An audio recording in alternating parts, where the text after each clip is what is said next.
நம்ம ஸ்கூல் படிக்கும்போது மழைக்காலங்களில் இன்னைக்கு மழை வரும், அதனால ஸ்கூல் லீவ் அப்படின்னு சொல்லுவாங்க. பட் அந்த டயத்தில் கரெக்டாக வெயில் அடிக்கும். இது நம்ம ரொம்ப பக்கத்தில் இருக்கக்கூடிய நம்ம பூமியில் இருந்துக்கிட்டே நம்ம பூமியை பற்றி நம்ம முழுசாக தெரிஞ்சுக்க முடியல. அப்படி இருக்கும்போது நம்ம தூரத்தில் இருக்கக்கூடிய விண்கலை பற்றி தெரிஞ்சுக்க முடியுமா? கண்டிப்பாக ஒரு மிகப்பெரிய கேள்விதான். 2024 கண்டுபிடிக்கப்பட்ட ஒரு பிரம்மாண்டமான விண்கல் 2032 நம்மளுடைய நிலவில் நேரடியாக மோதும் அப்படிங்கிற ஒரு கணக்கு நமக்கு வந்துச்சு.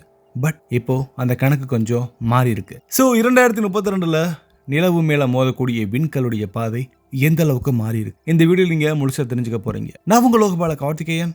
இது செனித் ஆஃப் சயின்ஸ்.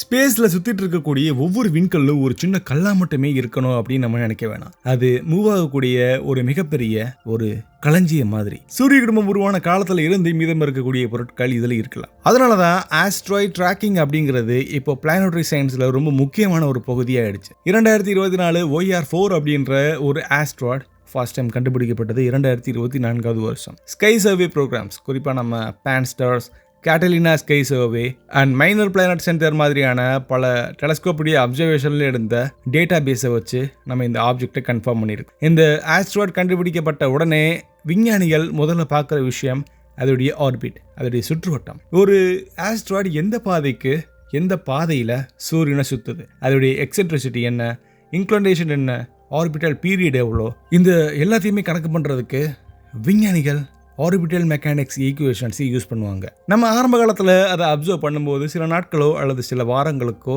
அந்த டேட்டாஸ் நமக்கு கிடைக்கும்.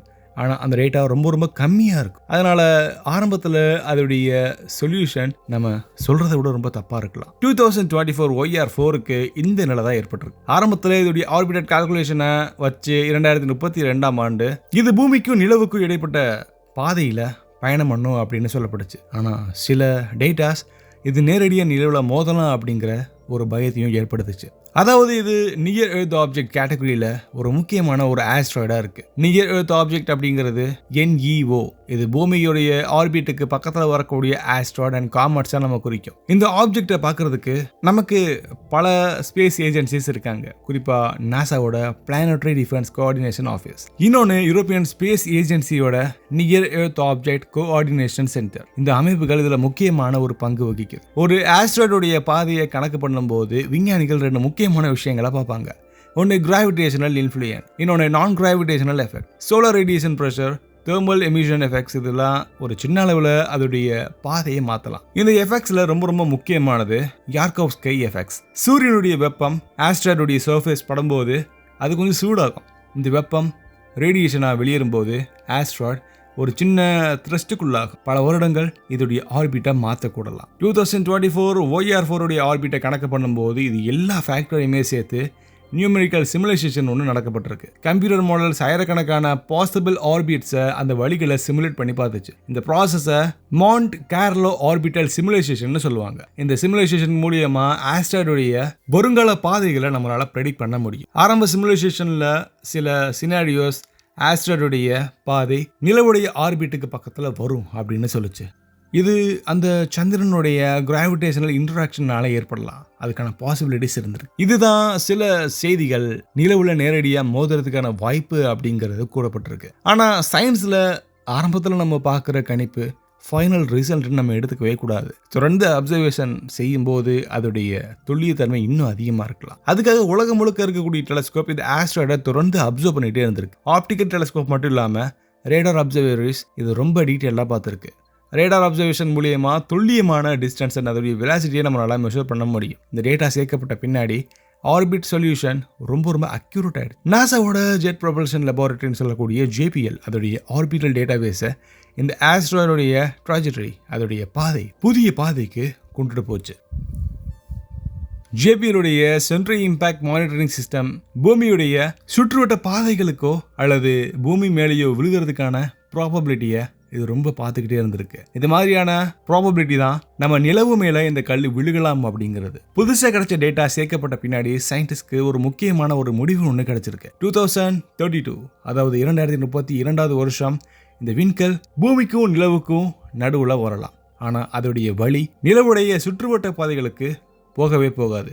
அதாவது இந்த விண்கல் நிலவுல விழுகாது அப்படிங்கறதா அதுக்கு அர்த்தம். இதுல ரொம்ப இன்ட்ரெஸ்டிங்கான விஷயம் என்னன்னா, ஆஸ்ட்ராய்ட் ட்ராக்கிங் டெக்னாலஜி கடந்த சில தசாப்தங்களுக்கு தொடர்ந்து வளர்ச்சி அடைஞ்சிட்டே இருக்கு. 1990களில் இந்த டெலஸ்கோப் நெட்வொர்க்கோடைய கம்பேர் பண்ணும்போது இப்போ இருக்கக்கூடிய ஸ்கை சர்வேயோடைய கவரேஜ் ரொம்ப அதிகம். ஆட்டோமேட்டட் டிடெக்ஷன் அல்காரிதம்ஸ் இப்போ நைட் டைம்ல வானத்தை பார்த்துக்கிட்டே இருக்குன்னா சின்ன ஆப்ஜெக்ட்ஸையும் அது ட்ராக் பண்ணிட்டே இருக்கு. இந்த ஆஸ்ட்ராய்ட் அப்சர்வேஷன்ல ஸ்பேஸ் மிஷன்ல முக்கியமான பங்கு கண்டிப்பா இருக்கு. செவ்வாய் கிரகத்துடைய ஆர்பிட்ல, அதாவது சுற்றுவட்ட பாதையில் இருக்கக்கூடிய மார்ஸ் எக்ஸ்பிரஸ் ஸ்பேஸ் கிராஃப்ட் கூட சில நேரங்களில் டீப் ஸ்பேஸ் ஆப்ஜெக்ட் அது என்னென்ன இருக்குன்றத பார்த்துக்கிட்டே இருக்கும், அந்த டேட்டாவை கொடுத்துட்டே இருக்கும். மார்ஸ் எக்ஸ்பிரஸ் ஃபர்ஸ்ட் டைம் நிலவுடைய அட்மாஸ்பியர் அண்ட் அதோடைய சர்ஃபேஸை ஆய்வு செஞ்சுட்டே இருக்கு நம்ம உருவாக்கப்பட்ட ஒரு விண்கலம். ஆனால் அதோடைய இன்ஸ்ட்ருமெண்ட் சில நேரங்களில் பேக்ரவுண்ட் ஸ்டார் ஃபீல்டை அப்சர்வ் பண்ணோம். அங்கே ஏதாச்சும் சின்ன பகுதிகள் இருக்கா, நகருதா அப்படிங்கிறத ட்ராக் பண்ணோம். தென் இப்போ மார்ஸ் எக்ஸ்பிரஸ் செவ்வாய் கிரகத்தில் ஒரு மிகப்பெரிய ஒரு இடத்தை ரொம்ப டீட்டெயில்டாக பார்த்துருக்கு. நீங்கள் அதை தெரிஞ்சுக்கணும்னா அதுக்கான லிங்க் இப்போ ஐகார்டில் ஷோ ஆகலாம்.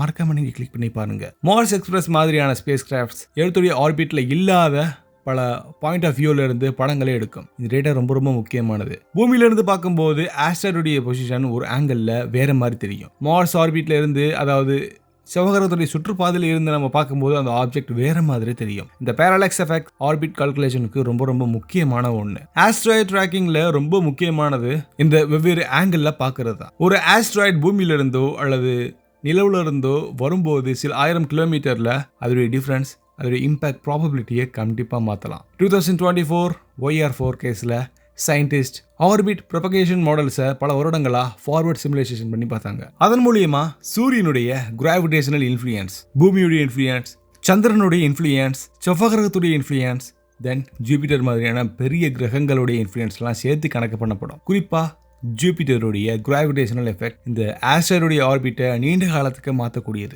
இந்த லாங் டேர்ம் இன்டகிரேஷன் மாடல் மூலமா 2032 இது நம்மளுடைய பூமிக்கும் நிலவுக்கும் நடுவில் பயணம் பண்ணலாம் அப்படிங்கிறது நம்பப்படுது. அதோடைய முடிவு ரொம்ப தெளிவாகவும் இருக்கு. இந்த ஆஸ்ட்ராய்டு கண்டிப்பாக நிலவுடைய ஆர்பிட், அதாவது சுற்றுவட்ட பாதைக்கு பக்கத்தில் போகாதுன்றது நமக்கு தெரியும். அதனால நிலவுல மோதுறதுக்கான வாய்ப்புகள் ரொம்ப கம்மி. இந்த முடிவு பிளானட்டரி டிஃபென்ஸ் சயின்ஸுக்கு ஒரு நல்ல எடுத்துக்காட்டு. காரணம், பொதுவாக ஒரு ஆஸ்ட்ராய்டு பற்றின செய்தி வந்தாலே அது கிரகத்தில் மோத போகுது அப்படிங்கிற வார்த்தை அதிகமாக பேசப்படும்.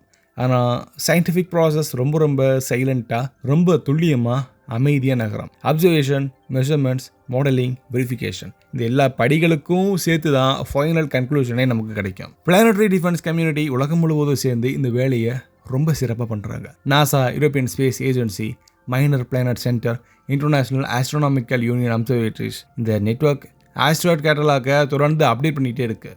எனக்கு ஆயிரக்கணக்கான நியர் எர்த் ஆப்ஜெக்ட்ஸ் நம்மளால் கண்டுபிடிக்கப்பட்டிருக்கு.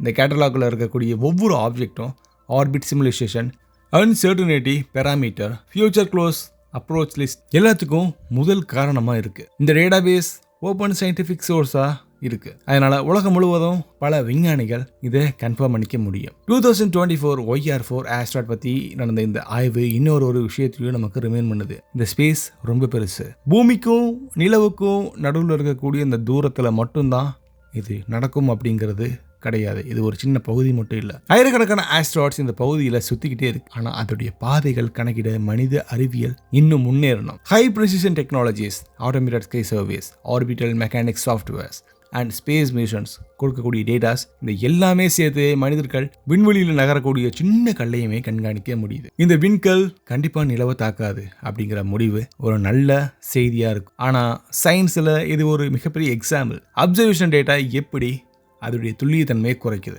ஆரம்பத்தில் இருக்கக்கூடிய ஹைபோதெட்டிக்கல் ரிஸ்க் சயின்டிஃபிக் மெத்தட் மூலியமா இது ரொம்ப தெளிவாக புரிய முடியும். விண்வெளியை புரிஞ்சுக்க சில நேரங்களில் நமக்கு எக்கச்சக்கமான கால்குலேஷன் தேவைப்படும். மிகப்பெரிய வெடிப்போ அல்லது டிராமாட்டிக் ஈவெண்ட்ஸ் இல்லாமல் கூட சயின்ஸை ஒரு மிகப்பெரிய முன்னேற்றத்துக்கு கொண்டு போகுது. ஒரு சின்ன ஆஸ்ட்ராய்டுடைய பாதையை சரியாக நம்ம கணக்கு பண்ண முடியுதுன்னா மனிதர்களால் பல விஷயங்களை பண்ண முடியும். சூரிய குடும்பத்தை தொடர்ந்து நகரக்கூடிய ஒரு எந்திரம் மாதிரி கிரகங்கள், பல சந்திரன்கள், ஆஸ்ட்ராய்ட்ஸ், காமர்ஸ், இது எல்லாமே கிராவிடேஷனல் ரூல்ஸை ஃபாலோ பண்ணி அமைதியாக சுற்றிக்கிட்டே இருக்கு. அந்த இயக்கங்களில் சின்ன மாறுபாடுகள் ஏற்படும் போது அது கொஞ்சம் வேற மாதிரி இருக்கும். 2032 2024 OER4 விண்கல் கண்டிப்பாக நம்ம நிலவை தாக்காது.